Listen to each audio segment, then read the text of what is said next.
ایک رات ایک خوبصورت نوجوان لڑکی نے مجھ سے لفٹ مانگی۔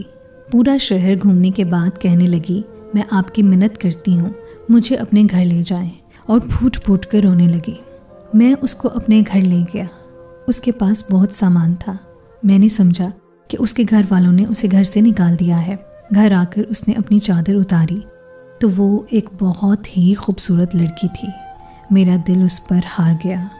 لیکن صبح دروازہ کسی نے کھٹکھٹایا، اور جب میں نے دروازہ کھولا تو میرے ہوش اڑ گئے، کیونکہ وہ لڑکی تو میرا تعلق ایک گاؤں سے تھا، لیکن مجھے گاؤں کی رسم و رواج پسند نہیں تھے، اس لیے میں گاؤں چھوڑ کر شہر آ گیا تھا، اور اس کے بعد میں نے کسی سے کوئی رابطہ نہیں رکھا تھا۔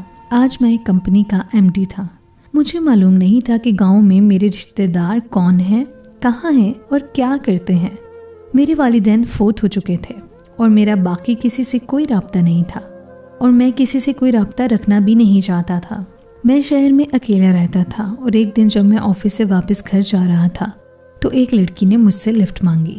شہر کے ماحول میں لفٹ مانگنا ایک عام سی بات سمجھی جاتی تھی، لیکن جب میں نے گاڑی اس لڑکی کے پاس جا کر روکی تو اس کا حلیہ دیکھ کر مجھے حیرت ہوئی، کیونکہ اس طرح کے حلیے کی لڑکیاں کم از کم رات کو کسی جوان لڑکے سے لفٹ نہیں مانگتی۔ لڑکی نے چادر سے اپنے آپ کو مکمل طور پر ڈھانپا ہوا تھا، لیکن پھر میں نے سوچا کہ شاید کوئی بہت مجبور ہوگی، اس لیے اس وقت مجھ سے لفٹ مانگ رہی ہے۔ میں نے اس کو گاڑی میں بٹھا لیا اور پوچھا کہ آپ نے کہاں جانا ہے۔ اس نے ایک جگہ کا نام لے دیا۔ جب میں وہاں پہنچا تو اس نے کہا کہ یہ نہیں، مجھے تو کہیں اور جانا ہے۔ مجھے جگہ کا نام یاد نہیں، لیکن جگہ کی پہچان تو ہے۔ تو کیا آپ مجھے آگے لے کر جا سکتے ہیں؟ کیونکہ میں نے اس کو لفٹ دے دی تھی، اس لیے مجبور ہو کر میں گاڑی کو آگے لے گیا۔ لیکن وہ لڑکی بہت پیاری باتیں کرتی تھی، اور مجھے اس کی کمپنی میں مزہ آنے لگا۔ اس کا جو چہرہ نظر آ رہا تھا اس سے وہ بلا کی خوبصورت بھی لگ رہی تھی، اور جب رات کو کوئی لڑکی خود آپ کی گاڑی میں آ کر بیٹھے اور باتیں بھی اچھی کر رہی ہو تو کس کا دل کرے گا کہ اس کو گاڑی سے اتار دے۔ ہم لوگوں نے باتوں باتوں میں پورا شہر گھوم لیا۔ اس نے مجھے رکنے کا نہیں کہا، اور نہ میں نے گاڑی روکی۔ پہلے تو کچھ جگہوں پر میں اس سے پوچھتا رہا کہ یہاں اترنا ہے، لیکن اس کے بعد تو میں نے اس سے پوچھا بھی نہیں، اور ہم دونوں پورا شہر گھومتے رہے۔ ہمیں تقریباً 3 گھنٹے ہو چکے تھے۔ آخر کار اس نے مجھے کہا کہ اگر آپ برا نہ مانیں تو مجھے اپنے گھر لے جائیں گے، تو میں اس کی بات سن کر حیران رہ گیا۔ میں نے اسے بتایا کہ میں اکیلا رہتا ہوں، اس لیے میں اسے گھر نہیں لے کر جا سکتا۔ سچ تو یہ ہے کہ میں خود بھی یہی چاہتا تھا کہ میں اس کو لے کر چلا جاؤں، لیکن اپنی کچھ انا بھی رکھنی تھی۔ لیکن اس نے میری منت شروع کر دی کہ آپ کو خدا کا واسطہ ہے، مجھے اپنے گھر لے جائیں، میرا کوئی نہیں ہے یہاں پر۔ اس لڑکی کے پاس بہت سا سامان تھا۔ میں سمجھا کہ اسے اس کے گھر والوں نے گھر سے نکال دیا ہے، اور مجھ پر بھی شیطان سوار ہو گیا۔ اس لیے میں نے سوچا کہ ایسا موقع شاید پھر کبھی نہ ملے۔ ایک لڑکی مجھے خود آفر کر رہی ہے کہ میں اسے اپنے گھر لے جاؤں، اس لیے میں اسے خوشی سے اپنے گھر لے گیا۔ میں نے سوچا کہ میں گھر جا کر اس کی کہانی سنوں گا، اور اس سے ہمدردی کر کے اس کو اپنے حق میں رام کر لوں گا۔